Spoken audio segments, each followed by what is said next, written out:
Team India का mission world cup जारी है। आज टीम इंडिया को नामीबिया के खिलाफ दिल्ली के अरुण जेटली स्टेडियम में अहम मुकाबला खेलना है, लेकिन इस मैच से पहले टीम इंडिया को धाकड़ बल्लेबाज अभिषेक शर्मा और ईशान किशन की फिटनेस पर गंभीर सवाल उठ रहे हैं। ऐसे में आज के मैच में कैसी होगी टीम इंडिया की प्लेइंग 11, इस पर अपने गेस्ट के साथ आज चर्चा करेंगे। लेकिन उससे पहले जान लेते हैं आज T20 वर्ल्ड कप 2026 में कौन कौन से अहम मुकाबले इस समय हो रहे हैं। आज T20 वर्ल्ड कप 2026 में 3 अहम मुकाबले हैं। आज का पहला मुकाबला श्रीलंका और ओमान के बीच श्रीलंका के पल्लीखेले अंतर्राष्ट्रीय क्रिकेट स्टेडियम में खेला गया। इस मुकाबले में श्रीलंका की टीम ने ओमान की टीम को 105 रन से करारी शिकस्त दी है। वहीं आज का दूसरा मुकाबला नेपाल और इटली के बीच में मुंबई में खेला जा रहा है, जबकि आज का सबसे बड़ा मुकाबला भारत और नामीबिया के बीच दिल्ली के अरुण जेटली स्टेडियम में शाम 7 बजे खेला जाना है। तो 3 अहम मैच जो आज होने थे 2 हो चुके हैं और एक का है इंतजार। नामीबिया के खिलाफ आज होने वाले मुकाबले से पहले भारत और नामीबिया के बीच में T20 फॉर्मेट में बस एक बार भिड़ंत हुई है, जिसमें भारत ने आसानी से नामीबिया को शिकस्त दिया था। अब इस समय भारत वर्सेस नामीबिया आज का सबसे रोचक मैच होने जा रहा है। मैच अब तक दोनों देशों के बीच में सिर्फ एक खेला गया है, जिसमें भारत को जीत मिली थी। इसलिए अब ये दूसरा मुकाबला है। आज के मुकाबले में अभिषेक शर्मा के खेलने पर सवाल उठ रहे हैं। हालांकि वो स्टमक इन्फेक्शन के इलाज के बाद बुधवार को अस्पताल से डिस्चार्ज तो हो चुके हैं, लेकिन अभी तक उनकी फिटनेस को लेकर के कोई आधिकारिक अपडेट सामने नहीं आए। T20 करियर अब तक अभिषेक शर्मा ने कुल 39 मैचेस खेले हैं। कुल रन उनके नाम रहा है 1297। स्ट्राइक रेट 194.45 रहा है। 100/50 रहा है। 2/8 भी रहा है। अभिषेक शर्मा के आज के इस पूरे मुकाबले में नहीं खेलने पर संजू सैमसन की प्लेइंग 11 में एंट्री हो सकती है। संजू सैमसन का ग्राफ क्या है? अब तक 57 मैच खेले हैं, 1078 रन बनाए हैं। स्ट्राइक रेट उनका 147.46 है। 100/50 है और 3/3 है। तो वहीं ईशान किशन प्रैक्टिस सेशन के दौरान बुधवार को इंजर्ड हुए। दरअसल प्रैक्टिस सेशन में बुमराह के खिलाफ बल्लेबाजी करते समय ईशान के पैर में बॉल लग गई। अब इसके बाद उनकी फिटनेस भी सवालों के घेरे में आ सकती है। हालांकि अभी ये स्पष्ट नहीं है कि उन्हें प्रैक्टिस सेशन के दौरान लगी चोट आखिर उनकी कितनी गंभीर है, लेकिन सूत्रों की अगर माने तो खबर है कि ईशान किशन आज के मुकाबले में प्लेइंग 11 में शामिल हो सकते हैं। ईशान किशन अब तक उन्होंने 37 मैचेस खेले हैं, 1031 रन ठोके हैं और स्ट्राइक रेट उनका 137.65 रहा है। तो T20 वर्ल्ड कप 2026 में भारत ने अभी सिर्फ एक मुकाबला खेला है, जिसमें यूएसए ने भारत को कड़ी टक्कर दी थी। इस मैच में यूएसए के खिलाफ मोहम्मद सिराज ने नई गेंद से बेहतरीन बल्लेबाजी करते हुए मुकाबले में 3 विकेट अपने नाम किए। भारत के जो टॉप प्लेयर्स हैं, जिसमें मोहम्मद सिराज एक मैच खेला है, 3 विकेट लिया। इकोनॉमी 7.25 और बेस्ट उनका 3/29 अब तक रहा हुआ है। यूएसए के खिलाफ जब भारत का टॉप ऑर्डर पूरी तरीके से बिखर गया, उस वक्त सूर्य कुमार यादव ने शानदार बल्लेबाजी की और 49 गेंदों पर नाबाद 84 रन बनाकर न सिर्फ भारत को मुश्किल हालात से सूर्य ने बाहर निकाला, बल्कि उनकी ये पारी भारत की जीत का आधार भी उस समय बनी थी।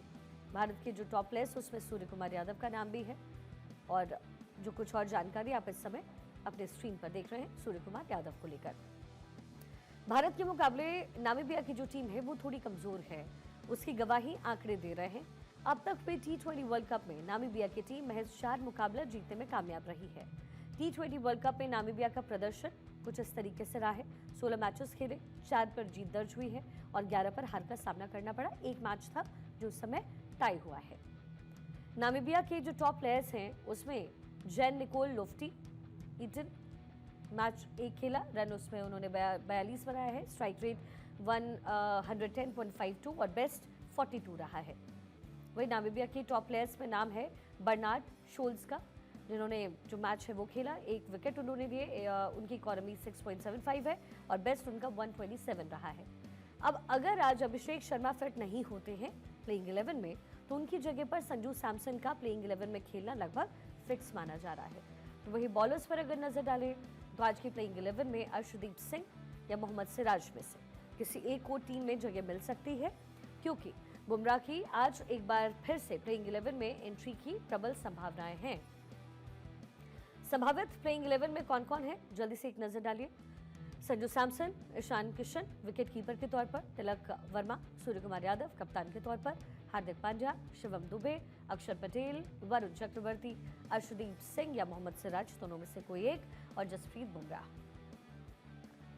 तो संभावित प्लेइंग 11 कुछ इस तरीके से है। नामीबिया की तरफ से Lauren Steenkamp, Jan Frylinck, Jan Nicol Loftie, Gerhard Erasmus, J Smit, Zane Green, Dylan Leicher, Ruben Trumpelmann, William Myburgh, Bernard Scholtz और मैक्स हिंगो।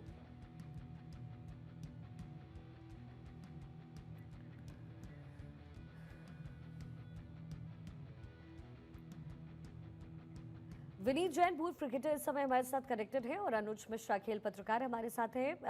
बहुत स्वागत है आप दोनों का और ये मुकाबला बड़ा दिलचस्प होने की उम्मीद है इस समय विनीत। लेकिन इस समय जो नामीबिया के खिलाफ भारत खेलने जा रहा है, सबसे टैक्टिकल बदलाव क्या होने चाहिए टीम में, और जो प्लेइंग 11 जिसका जिक्र अभी मैं कर रही थी उसमें संभावनाएं आपको क्या दिख रही है विनीत? देखिए, इसमें जो मेरे हिसाब से लग रहा है कि ईशान किशन इंजर्ड जरूर हुए थे, बट उसके बाद उन्होंने अपनी बैटिंग कंटिन्यू करी और थोड़ा सा लिंपिंग कर रहा है, तो मेरे को लग नहीं रहा है कि ये कोई कारण है उनके बाहर जाने का। तो ईशान किशन मेरे हिसाब से खेलना है अभी। और दूसरा, जो हम अपनी बॉलिंग के हिसाब से चल रहे हैं तो हमारी कुछ ज्यादा बदलाव नहीं नजर आएंगे कि जो हमारी प्लेइंग 11 लास्ट मैच में खेली है अगेंस्ट यूएस से, तो सिमिलर प्लेइंग 11 होगी। और अपार्ट फ्रॉम सिर्फ एक अभिषेक शर्मा है जो इंजर्ड लग रहे हैं, जो उनको एक फ्लू हो रखा है, तो उसकी वजह से संजू सैमसन के खेलने की संभावना है और जसप्रीत बुमराह अंदर आएंगे और सिराज बाहर जाएंगे। तो और कोई ज्यादा चेंज समझ में नहीं आया मेरे को। बिल्कुल। अनुज जी, क्या टीम इंडिया इस बार अपनी जो बेंच स्ट्रेंथ है वो अपना सकती है, क्योंकि जो खबर आ रही है इंजरीज की उसमें 2 प्लेयर्स हैं, तो ये जो प्लेइंग 11 है उसमें क्या बदलाव हो सकता है, क्या संभावनाएं आपको दिखती हैं? जी बिल्कुल, जो कल सेकंड डे पे हम बात करेंगे, जो कल प्रैक्टिस का हुआ था, मैं स्टेडियम में ही था और कोच गौतम गंभीर ने बहुत इंटेंस बातें करी हैं संजू सैमसन से।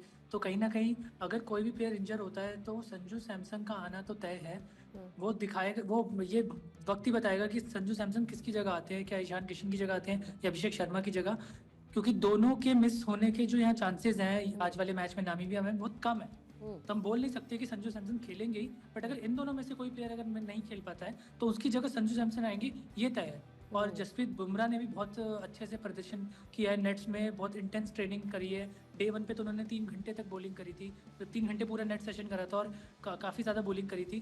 तो कहीं ना कहीं जसप्रीत बुमराह भी खेलेंगे और वरुण चक्रवर्ती और अक्षर पटेल भी खेलेंगे, क्योंकि जो कोलंबो की पिच है जिसके लिए हम एक्चुअली में तैयारी कर रहे हैं पाकिस्तान के साथ, वो एक स्पिन फ्रेंडली पिच है। तो उससे पहले हम चाहेंगे कि जो चीज़ें यहाँ पे रहें वो सेम प्लेइंग 11 रहें, ताकि हम पाकिस्तान के मैच से पहले कोई चेंजेस ना करें।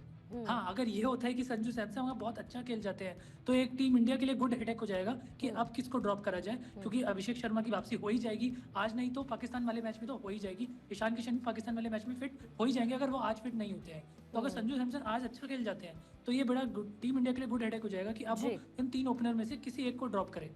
बिल्कुल। विनीत जी, अरुण जेटली स्टेडियम का पिच और कंडीशन इस समय आपको क्या नजर आ रहा है? ये जैसा होता है कि जैसे जैसे इसमें गेम इम्प्रूव होता है तो ये थोड़ा सा स्पिन फ्रेंडली हो जाता है। हाँ।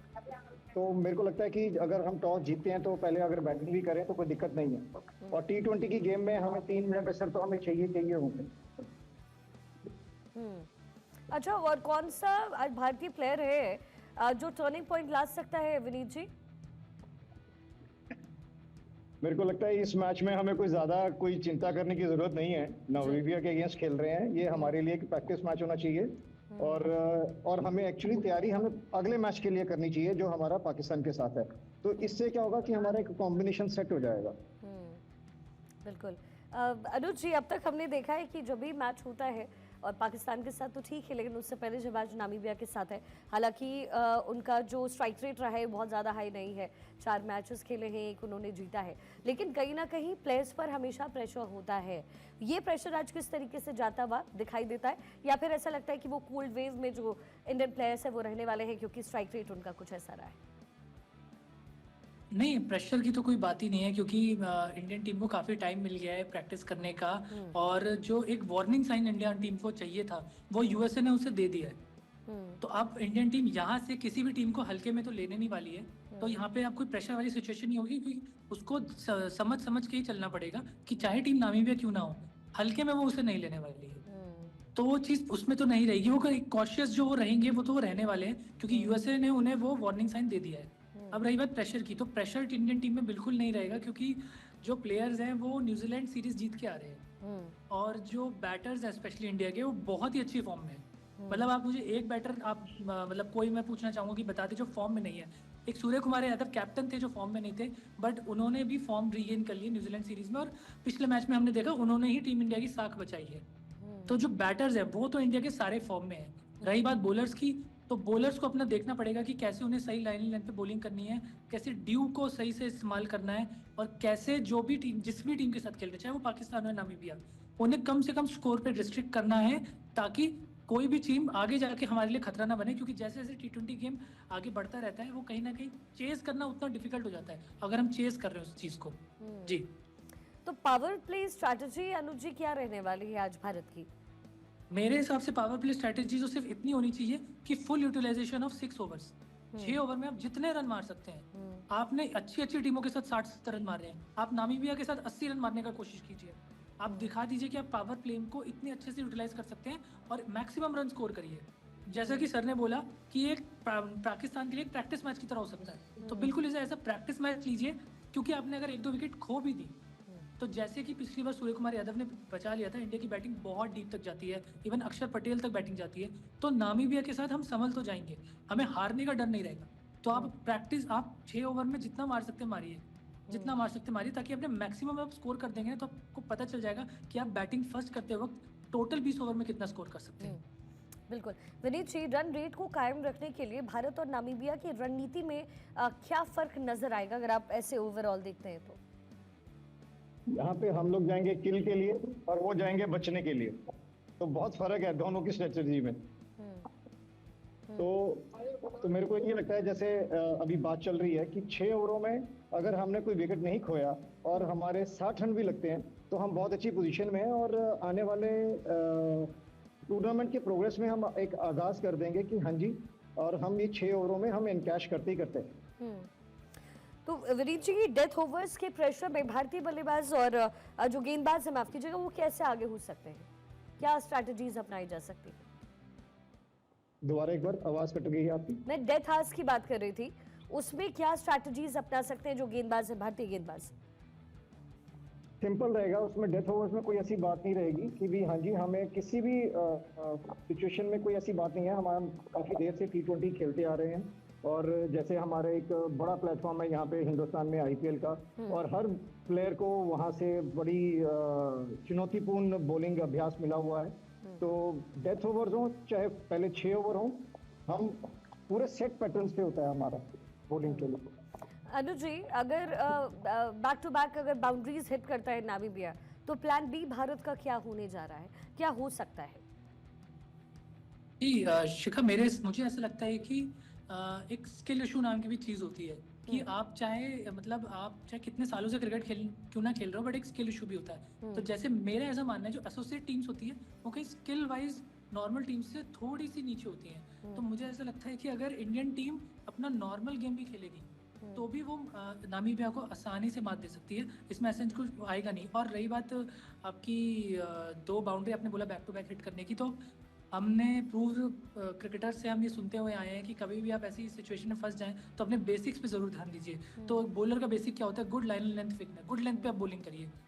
गुड लेंथ पे आप बॉलिंग करेंगे तो आपको विकेट्स मिलेंगे, अगर आपको विकेट्स नहीं मिलेंगे तो आपको एटलीस्ट डॉट बॉल्स मिलेंगी, जो इवेंचुअली बाद में विकेट्स में जाके ही कन्वर्ट होती है, क्योंकि बैटर के ऊपर प्रेशर आ जाता है। T20 गेम में आप ज़्यादा बॉल लूज करना अफोर्ड नहीं कर सकते। शिखा, टीम इंडिया का टॉप ऑर्डर क्या रहेगा फिर ऐसे में अनुज जी? मुझे ऐसा लगता है अगर सब लोग फिट हैं आज तो इसमें कोई दो राय नहीं है कि अभिषेक शर्मा, ईशान किशन आएंगे। अगर उनमें से एक जाता है तो उनकी जगह संजू सैमसन आएगा। उसके बाद तिलक वर्मा, सूर्य कुमार यादव, शिवम दुबे, हार्दिक पांड्या, रिंकू सिंह, अक्षर पटेल, वरुण चक्रवर्ती तक बैटिंग रहेगी इंडिया की। वरुण चक्रवर्ती को उतना एक्सपीरियंस नहीं है, पर अक्षर पटेल तक हम मान सकते हैं कि प्रॉपर बैट्समैन हमारे पास रहेंगे। और उसके बाद Akshar Patel as a allrounder, Varun Chakravarthy as a spinner, Jasprit Bumrah, Arshdeep as a premium pace bowlers. Vineet ji, अगर भारत आज जीत जाता है तो फिर आगे का जो पूरा डायरेक्शन है, जो आगे का पूरा रास्ता है, वो भारत के लिए वो आज के मैच से कितना ज्यादा प्रभावित होगा? देखिए, ये तो सिर्फ एक रूटीन मैच है हमारे लिए। नामीबिया को हराना कोई बड़ी बात नहीं है, बट हाँ, इस मैच से हम ये पैटर्न सेट कर देंगे कि हाँ जी, हमारे आने वाले मैच जो हैं वो कैसे होने वाले हैं। क्योंकि जब लास्ट टाइम पाकिस्तान ने जो खेला था, पाकिस्तान ने कोई अच्छा उनका टॉप ऑर्डर चला नहीं, और वो लक ही था कि भी लास्ट में जाके 6 और 7 नंबर वालों ने रन बनाए हैं। अगर वो कहीं एक कैच बीच में पकड़ा होता तो वो भी नीचे लग जाता। बट समहाउ ये हमारे लिए रूटीन मैच है। T20 हम इजी जीतेंगे ये वाला, और आगे के लिए अपनी टोन सेट करेंगे आगे वाले मैचों को। ठीक है विनीत जी और अनुज जी, बहुत शुक्रिया आप दोनों का। और देखिए, बहुत सारी उम्मीदें हैं जो क्रिकेट देखते हैं, और भारत से उम्मीद हमेशा सबसे ज़्यादा होती है। वो अगर हम किसी भी फ्रंट पर बात करें तो जाहिर है आज के मैच का है इंतज़ार हर किसी को।